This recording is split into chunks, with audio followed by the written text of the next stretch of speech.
It's Frank. It's only Uncle Frank. That's right, you sexy guys and girls. I've got the Steelbook for you for Hellraiser 1, 2 and 3. So it is time to tear your soul apart, as they say in the movie. Hellraiser, what a great movie that was. Made in 1987. Wonderful, wonderful movie. And if I can now reveal all, there we go, there's the Steelbook. I'll go through it all in a moment, but Hellraiser, yep, 1987 it was released, and it was a fantastic movie which still sort of steals time nowadays. It still looks absolutely fantastic because it didn't need a lot of effects. It was all about costumes and sets and lighting, and it's a story of what you see in front of you, a puzzle box which appears and mysteriously sort of disappears and then comes back again later, and it opens the gateway to hell and earth, for pleasure and hell. And obviously in this movie you're only ever going to see hell. Funny that. I kind of would have liked pleasure when it would have been called Pleasure Razor instead, wouldn't it? Well, anyway, a chap called Frank opens one up, and what it is, basically, it's a calling card to the Cenobites, which you can see there. There we are. There's Pinhead on the right, Butterball on the in the middle, a really nasty looking guy, and Snappy to the left. There's also a female Cenobite, but she doesn't have a name like these three. And basically it alerts them to come and collect their contestants to do whatever they want to do with them, in terms of killing them in the most nastiest ways by stripping off the flesh and then using hooks to pull them apart into little pieces. And then comes the story, really. What I like about this is Frank does escape from hell. He comes back, he's pretty much a carcass, and he has to feed on the bodies of humans to restore his organs, his muscle, and lastly his flesh. Now he does this through the help of a girl that he used to go out with called, what's her name? It's not. She's played by Claire Higgins. Julia is her name. Real nasty bit of work, and she's moved into a house with a new chap and a stepdaughter, Kirsty, who basically the film's going to centre around.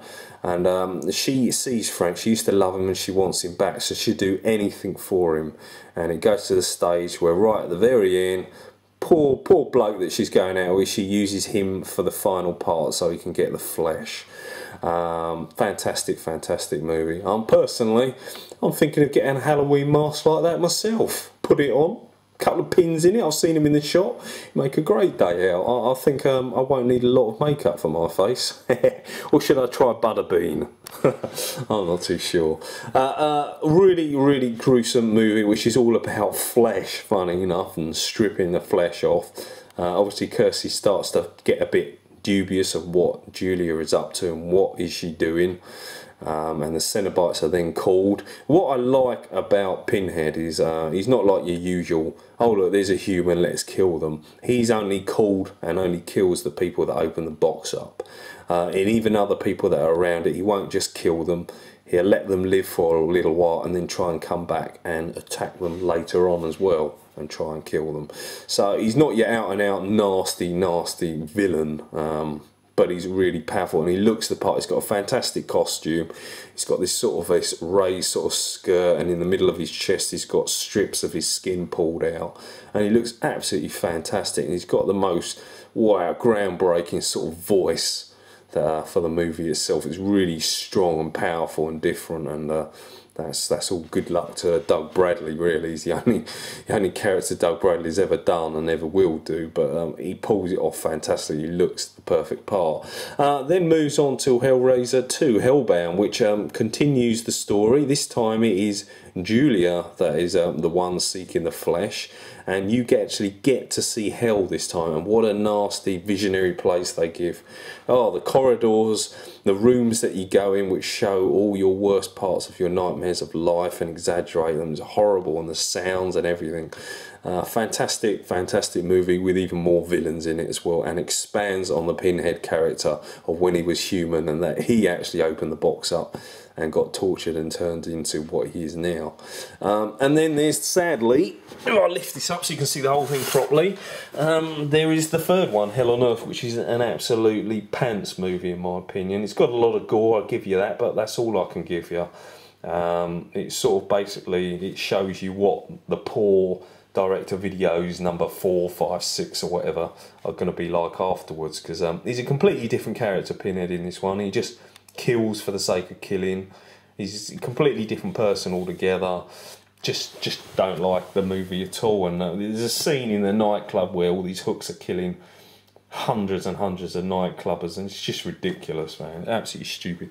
The only good thing is there are more villains that he's got with him. There's one that throws CDs and stuff like that. So that bit's fun and cool, but that's as far as I go. As for the steelbook, it's a lovely steelbook, isn't it? It's really nice. You see all that flesh being pulled back at the bottom and it goes around it. It looks really cool with the box just hanging over it.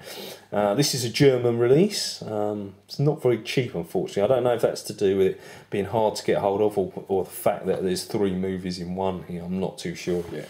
I just saw this on eBay and I thought, wow, I've got to get this. I used to love these movies when I was young.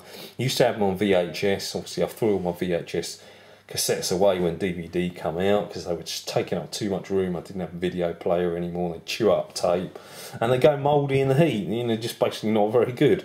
So I've now replaced it with the Blu-ray version in the best packaging that I can possibly find. I know DVD did have one with the puzzle box, but I missed out on that one. Missed the boat on that, and I wasn't as into packages as I was now with Blu-rays. So as you can see from the cover, it's a matte finish, really, really nice. And the only thing I don't like is the 3 DVD Blu-rays on it. I don't mind Studio Canal, but 3 Blu-rays? Stupid. Don't mind that at the top because it kind of matches with the rest of it as well. So I'm actually going to say the banner's okay for a change.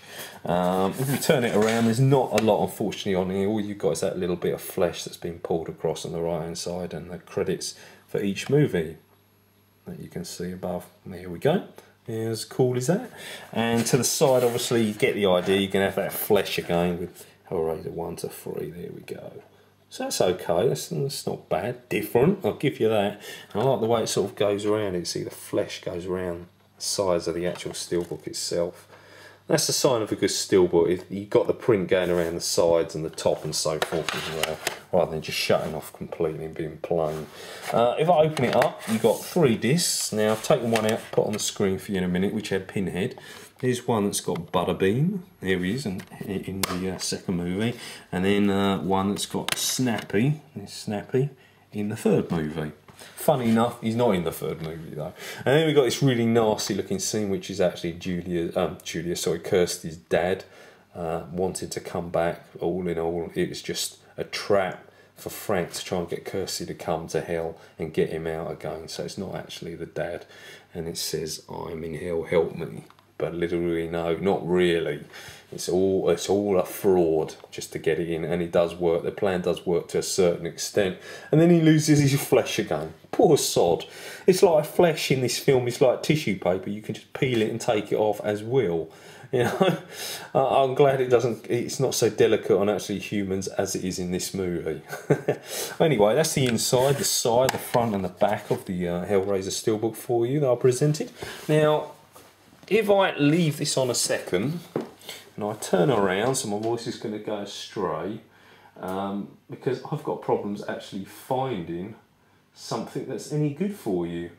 What I mean by that is it's a damn hard job trying to find something that's not gory and nasty in this movie that I can actually play to you, because it's that bad. But hey ho, let's see what I can do.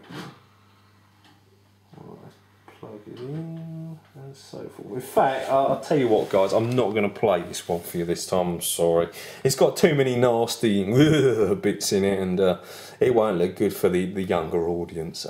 What I can tell you, I did play it earlier, and the quality is not that good actually. I'm kind of a bit disappointed with it. Yeah, not too good, bit shit.